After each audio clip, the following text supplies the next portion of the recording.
নিমখ 200 গ্ৰাম হ'ব 1 কেজি নিমখে আমি 5 ঘৰ মানুহ ভগাই লৈছো আৰু চাউল কিমান পাইছে আপোনালোকে? চাউল 3 কেজি কিমান দিনত 3 কেজি 6 দিনত 6 দিনৰ ভিতৰত 3 কেজি চাউল পাইছো এটা পৰিয়াল এটা পৰিয়াল আপোনাৰ ঘৰত কোন কোন আছে মোৰ ল'ৰা আছে ছোৱালী আছে নাতি পুতি বোৱাৰী জীয়ৰী চব আছে দেখিছেনে 3 কেজি চাউলত যোৱা 6 দিনত অসমৰ খিলঞ্জীয়া থলুৱা মানুহক ভাত খুৱাইছে হিমন্ত বিশ্ব শৰ্মা চৰকাৰে অসমৰ মুখ্যমন্ত্ৰীক মই আহ্বান জনাইছো যে আপুনি এনে সেলফি তুলি আপুনি এনে ফটো সেশন কৰি থাকি একো লাভ নাই আপুনি অকমান পানীত থিয় হৈ এনে বাৰম্বাৰ আপুনি এনে কেইটামান ফটো উঠাই মানুহৰ পৰা এটা সেন্টিমেন্ট লৈ লাভ নাই আপুনি সহানুভূতিৰ খেল খেলি লাভ নাই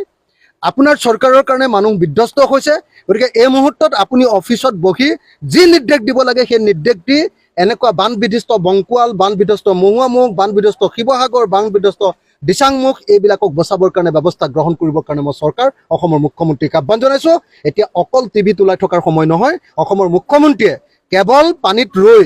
বা বোকা অকমান খচি দেখুৱাই এনেকৈ কেৱল সহানুভূতিৰ খেল খেলি থাকিলে নহব মুখ্যমন্ত্ৰীক মই অনতি বিলম্বে অসমৰ বানপীড়িত ৰাজ্যক প্ৰকৃত অৰ্থত উদ্ধাৰ আৰু সাহায্য প্ৰদান কৰিবৰ কাৰণে আৰু বান বিধ্বস্ত এলেকাবিলাক পুনৰ মেৰামতি কৰিবৰ কাৰণে দাবী উত্থাপন কৰিব মানে অসমৰ মুখ্যমন্ত্ৰীজন মুখ চহকী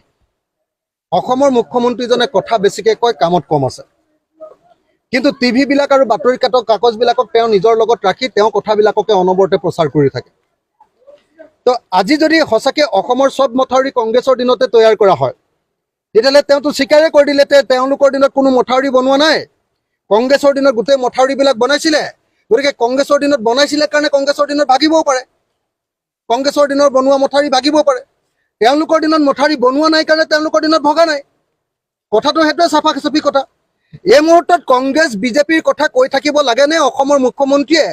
এই মুহূৰ্তত তেওঁ নিজৰ অফিচত বহি প্ৰত্যেকটো ঠাইৰ পৰা ৰিপৰ্ট লৈ সেই ৰিপৰ্ট অনুসৰি তাৎক্ষণিকভাৱে বান সাহায্য প্ৰদান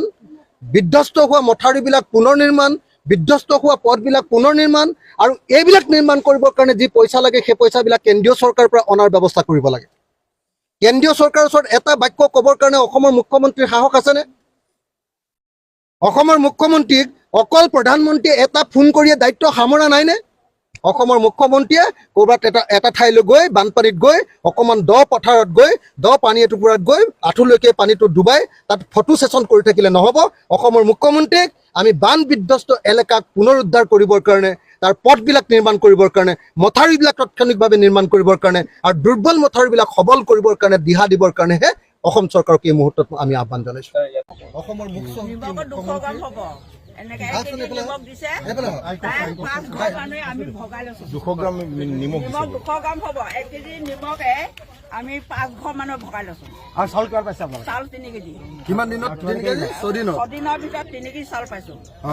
এটা পৰিয়াল এটা পৰিয়াল আপোনাৰ ঘৰত কোন কোন আছে মোৰ ল'ৰা আছে ছোৱালী আছে নাতি পুতি বোৱাৰী জীয়ৰী চব আছে দেখিছেনে 3 কেজি চাউলত যোৱা 6 দিনত অসমৰ খিলঞ্জীয়া থলুৱা মানুহক ভাত খুৱাইছে হিমন্ত বিশ্ব শৰ্মা চৰকাৰে সেই সময়ত MLA জনে আকৌ থাইলেণ্ডত গৈ ডেষ্টিনেশ্যন উপনয়ন কৰিবলৈ গৈছে আপোনাৰ নাম কি আহে বীণা বৰদলৈ অসমৰ খিলঞ্জীয়া ভূমিপুত্ৰ তিৱা জনগোষ্ঠীৰ মানুহ ভূখন পচি গ'ল তাতে মই লেট্ৰিনলৈ যাওঁতে পৰি গ'লো গৈ পেলাই আকৌ নিজে যেনে উঠি নিজে আকৌ উঠি পেলাই আৰু লেট্ৰিনত মই ৰছী দীঘলকৈ বনাই লৈ গছত বান্ধি লৈ লেট্ৰিন কৰিছোঁ এনেকৈ বিলাই হৈছে আমাৰ বিধায়কজন আমাৰ এতিয়া কাক কম কোনো হেৰি আমাক নকৰে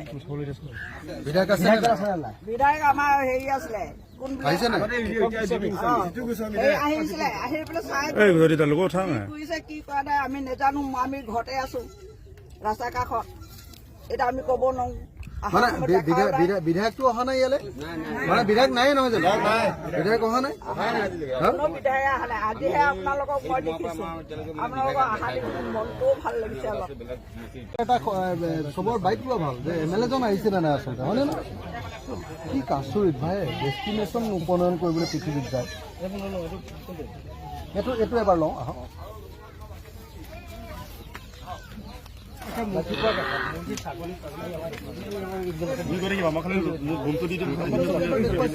এইটো ঘৰ এইটো পলটোৰ ভিতৰত আছে মুৰ্গী পোৱালি কেইটামান আৰু মুৰ্গী আপোনালোকে দেখিছে যে এইটো গৰুৰ গোহালি এইটো আপোনালোকে দেখিছে ছাগলীৰ গোহালি আৰু সেই সময়ত আপোনালোকে দেখিছে যে দাদা লগৰকেইটা অকণমান পিছত লগৰকেইটা একেলগে ৰাখি দিলোঁ মই আপোনালোকক দেখুৱাব খুজিছোঁ এখেতৰ নাম মামু বৰদলৈ। মামু বৰদলৈ হ'ল এগৰাকী তিৱা মহিলা। বিজেপি দলে কৈ থকা কোনো মানে সন্দেহজনক কোনো বিদেশী নাগৰিক নহয়। এখেতৰ ভূমিপুত্ৰ তিৱা জনগোষ্ঠীৰ এগৰাকী মহিলা। যি সময়ত তেখেতসকলৰ MLA-জন থাইলেণ্ডত গৈ ডেষ্টিনেশ্যন উপনয়ন ডেষ্টিনেশ্যন আপোনাৰ লগুণদিয়নি দিবৰ কাৰণে ইয়াৰ পৰা আপোনাৰ মানে এৰোপ্লেনত লৈ গৈছে বহুত মানুহক ডেষ্টিনেশ্যন উপনয়ন কৰিবৰ কাৰণে। যি সময়ত তাতে হয়তো 5-star হোটেলত আছে, যি সময়ত হয়তো তেওঁলোকে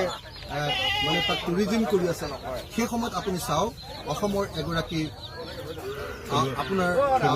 তিৱা মহিলা খিলঞ্জীয়া মহিলা আপোনাৰ চাওক এয়া এইবোৰ পানীৰ বটলত এতিয়া পানী খায়, এইবোৰ পানীৰ বটলত এতিয়া পানী খাই তেওঁলোকৰ জীৱন নিৰ্বাহ কৰিছে।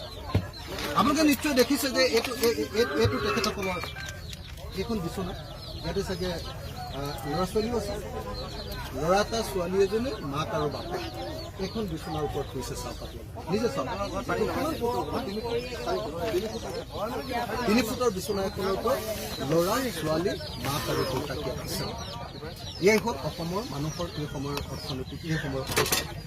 এতিয়ালৈকে তেওঁলোকক মাত্ৰ 3 কেজি চাউল ছদিনত দিছে, 400 গ্ৰাম দাইল দিছে ছদিনত, অকণমান 200 গ্ৰাম মিঠাতেল দিছে আৰু নিমখ দিছে। গতিকে এনেকুৱা পৰিস্থিতিত আমি অসমৰ খিলঞ্জীয়া মানুহে আজি বিজেপিৰ দিনত কেনেকুৱাকৈ হাহাকাৰ কৰি আছে মই আপোনালোকক দেখুৱালোঁ। আশা কৰোঁ সংবাদ মাধ্যম এইবিলাক একদম মুক্ত মনেৰে আপোনালোকে দেখুৱাব। সংবাদ মাধ্যমে ৰজা আৰু প্ৰজাৰ ডিফাৰেঞ্চটো পাৰ্থক্যটো আপোনালোকে দেখুৱাই দিব। চাওক আমি যিখন এই ক'লা পলিথিনৰ তলত আছোঁ আৰু যিটো ঠাই তেওঁলোকে এই যে ওখ, আমি হয়তো ভাবিব পাৰিম যে এইটো হয়তো চৰকাৰী নেকি, কি কয় আপোনাৰ ওখ ভেটি নেকি? এইটো নহয়। এতিয়া ইণ্টাৰেষ্টিং কথাটো হ'ল যে এই যিটো ঠাইত মানুহবিলাক আছে যে ইয়াতে আশ্ৰয় লৈ আছে মানুহবিলাক, ইয়াত যিটো ঠাইত মানুহবিলাকে যে আশ্ৰয় লৈ আছে, এই আশ্ৰয় লৈ থকা এই অঞ্চলটো কোনো টিলা নহয়। ইয়াতে অসম চৰকাৰে ৰেজিং প্লেটফৰ্ম বনোৱা নাই মানুহ ৰাখিবৰ কাৰণে বানপানী। এইটো ওচৰতে অমৃত সৰোবৰ এটা খান্দিছিলে, অমৃত সৰোবৰৰ পৰা উঠোৱা মাটিটো ইয়াতে পেলাই থৈছিলে। সেই পেলাই থৈ দিয়া মাটিখিনিৰ ওপৰত এতিয়া আমাৰ খিলঞ্জীয়া তিৱা জনগোষ্ঠীৰ মানুহ আৰু মই দেখিলোঁ দাস উপাধি লিখাও দুজনমান আছে, হয়নে?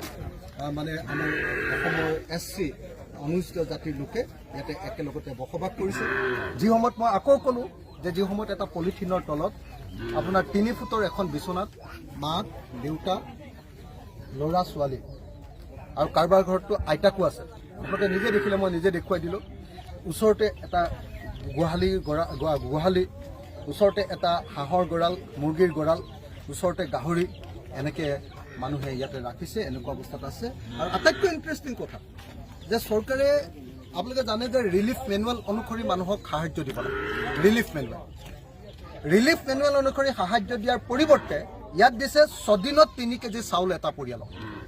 মুঠ কৰি 6 দিনত এটা পৰিয়ালক 3 কেজি চাউল। তাৰপিছত দালি কিমান দিছে? দালি দিছে 400 গ্ৰাম, দালি দিছে 400 গ্ৰাম ন, 6 দিনত 400 গ্ৰাম দিছে